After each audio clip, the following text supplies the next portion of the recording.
अब स्टूडेंट्स हम exercise 2.3 start कर रहे हैं। इसका फर्स्ट क्वेश्चन है 1/4 ऑफ 1/4, 3/5, 4/3, 1/7 ऑफ 2/9, 6/5, 3/10।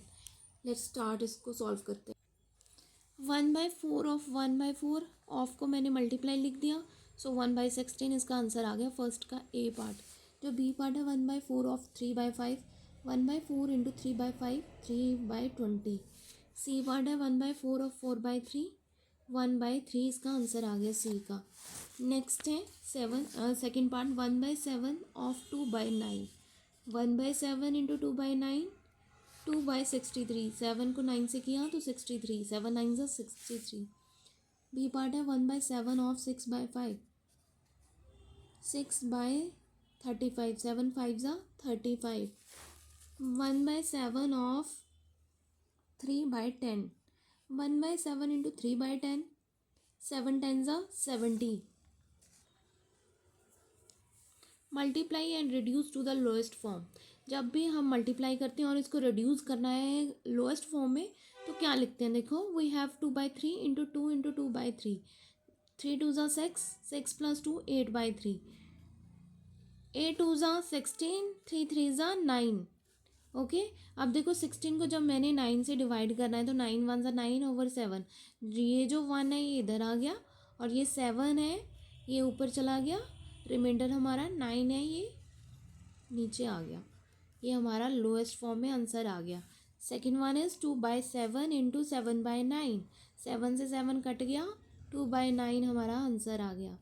थर्ड पार्ट है 3/8 इंटू 6/4, 3/4 तो नहीं कटता है, 6 और 4 में कुछ कट रहा है?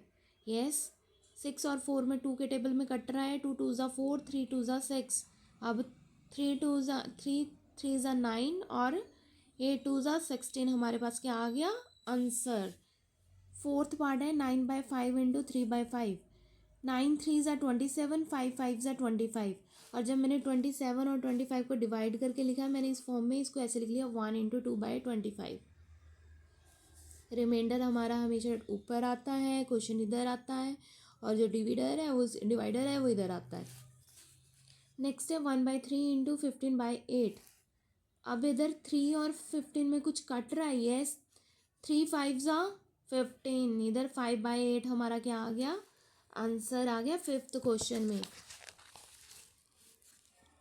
नेक्स्ट है 11/2 इंटू 3/10, 11 3 ज़ा 33, 10 2 ज़ा 20, 1 इंटू 13/20 आंसर हो गया इसका। नेक्स्ट है 4/5 इंटू 12/7, 48/35। देखो अब 48/35 तो हो गया। अब जब मैंने इसको इसके साथ डिवाइड किया तो ये आ गया 1 इंटू 13/35। फोर्थ क्वेश्चन है विच इज़ ग्रेटर, 2/7 ऑफ 3/4 और 3/5 ऑफ 5/8। इन दोनों में से कौन सी टर्म ज़्यादा बड़ी है? सेकेंड है 1/2 ऑफ 6/7 और 2/3 ऑफ 3/7।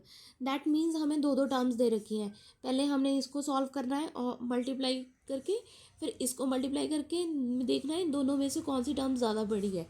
फिर सेकंड क्वेश्चन में भी सेम वे इन दोनों टर्म्स को अलग अलग सॉल्व करना है मल्टीप्लाई करके, तो देखना है कि कौन सी टर्म ज़्यादा बड़ी है। देखते हैं अब सॉल्व करके कैसे सॉल्व करते हैं। 2/7 ऑफ 3/4, जब मैंने इसको सॉल्व किया मल्टीप्लाई बाय 3/14 आ गया। इन द सेम वे जब 3/5 ऑफ 5/8 को सॉल्व किया तो मेरे पास आ गया 3/8, 5 के साथ 5 कैंसिल हो गया। अब हमने सबसे पहले काम क्या करना है, इन फ्रैक्शन को दोनों को सेम लाइक फ्रैक्शन बनाना है, मतलब दोनों के डिनोमिनेटर सेम होने चाहिए। जब मैंने इनका एलसीएम लिया तो इनका 56 एलसीएम आ गया। तो जब मैंने 3/14 को 56 नीचे बनाया इसका सेम फ्रैक्शन, तो लाइक फ्रैक्शन बनाने के लिए 3/8, तो देखो इन दोनों को कैसे बनाया, 12/56 बन गया एलसीएम लेके, इनका 21/56 बन गया। अब इन दोनों में से मैंने फाइंड आउट किया कि जो 21/56 है वो ग्रेटर देन है 12/56 से। दैट मीन्स ये जो 3/8 आया हमारा सॉल्व करके इस टर्म को, ये ज़्यादा बड़ी है एज़ कम्पेयर टू 3/14 से। सो इससे पता चल गया कि ये वाली टर्म ज़्यादा बड़ी है एज़ कम्पेयर टू 2/7 ऑफ 3/4 से। यही हमने इधर लिखा है हैंस 3/8 इज ग्रेटर देन 3/14, और उस टर्म को मैंने लिखना है is greater than 5/8। Second question same ऐसे ही दे रखा है 1/2 ऑफ 6/7 ऑल्सो 2/3 ऑफ 3/7। दोनों को अलग सॉल्व करके देखते हैं। 1/2 इंटू 6/7 ये हमारे पास 3/7 बन गया। इधर 2/3 इंटू 3/7 ये हमारे पास 2/7 बन गया। अब दोनों को अलग अलग सॉल्व करके देखते हैं कि कौन, इन दोनों के तो सेम ही है। 7 देखो नीचे डिनोमिनेटर सेम है, लाइक फ्रैक्शन है, तो दैट मीन्स इधर 3/7 3 ज़्यादा बड़ा है एज कम्पेयर टू 2/7 से। दैट मीन्स ये टर्म ज़्यादा बड़ी है इस टर्म से। तो आंसर पता चल गया कि 1/2 of 6/7 is more than 2/3 of 3/7। Next है सलील, एक स्टूडेंट है, उसने प्लांट किए 4 saplings in a row in her garden. 4 saplings उसने प्लांट्स की ना लगाई है किसी रो में। The distance between 2 adjacent sapling is 3/4 metre. 4 saplings लगाई है, लेकिन उसके जो एडजेसेंट डिस्टेंस है वो कितना है 3/4 metre. Find the distance between the first and the last sapling. तो हमने फर्स्ट वाले और लास्ट वाले सैपलिंग का डिस्टेंस फाइंड आउट करना है। It is given in the question that length of the one gap is equal to 3/4 metre. जब मैंने इन सैपलिंग्स को ऐड किया, देखो 4 एडजेसेंट उसने सैपलिंग्स लगाई है, उनका डिस्टेंस है 3/4 मीटर। उसने बताया ना कि हम इसका 3/4 मीटर है डिस्टेंस बिटवीन 2 एडजेसेंट सैपलिंग्स। एक जो एक दूसरे के साथ लग रही है उन दोनों का, तीनों का डिस्टेंस कितना होगा, चारों का 3/4 मीटर। और उन्होंने मुझे डिस्टेंस बिटवीन सैपलिंग्स ही पूछा है, तो मैंने डायरेक्ट इनको ऐड कर दिया। तो तीनों 6 प्लस 3 9, 9/4 मीटर। जब मैंने 9/4 मीटर को ऐसे लिखा तो मेरे पास आ गया स्मॉलेस्ट फ्रैक्शन में 2 इंटू 1/4 मीटर। आंसर आ गया इसका। नेक्स्ट क्वेश्चन है a car run 16 kilometre using 1 litre of petrol. 1 litre petrol use करके कार 16 किलोमीटर चलती है।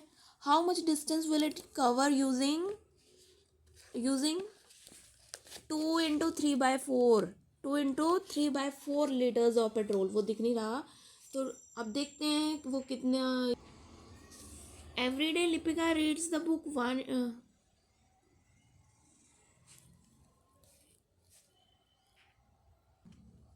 अब ये देखो दिया हुआ है, it is given in the question that distance travelled by car in 1 litre of petrol 16 kilometre.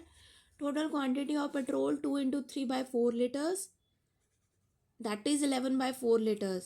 Distance traveled by car in 11/4 liters of petrol is equal to this. Hence the car will be cover a distance of 44 kilometer in 2 into 3/4 liters of petrol.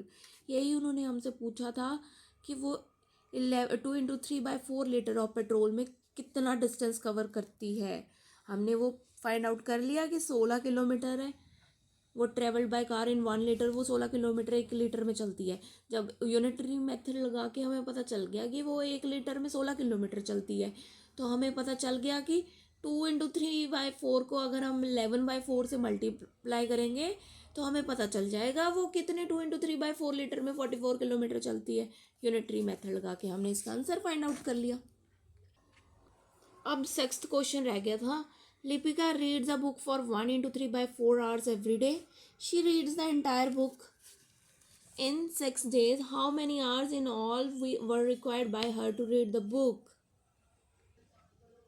अब ये देखो every day, एक दिन के अंदर Lipika reads book 1 into 3/4 hours। 1 day का उसने बता रखा है कि एक दिन में 7/4 hours वो अपनी किताब पढ़ती है। Total days she complete the book 6। Total number of hours required to complete the book 6 into 7/4, that is 21/2 is equal to 10 into 1/2 hours। अब एट्थ क्वेश्चन है provide the number in the box such that 2/3 into is equal to 10/30। अब देखो इस box में क्या fill करें कि ये 10/30 बन जाए 2/3 से।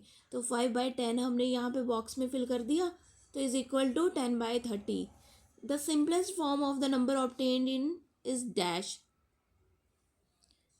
इसका सिंपलेस्ट फॉर्म क्या आ सकती है, तो इस यहाँ पे हमने 1/2 लिख दिया।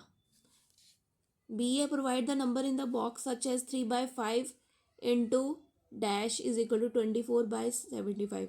24/75। अब मैंने यहाँ पे 8 लिख दिया, नीचे 50 लिख दिया। 8/15, 8 3 ज़ा 24, 15 5 ज़ा 75। The simplest form of the number obtained is dash what, 8/15।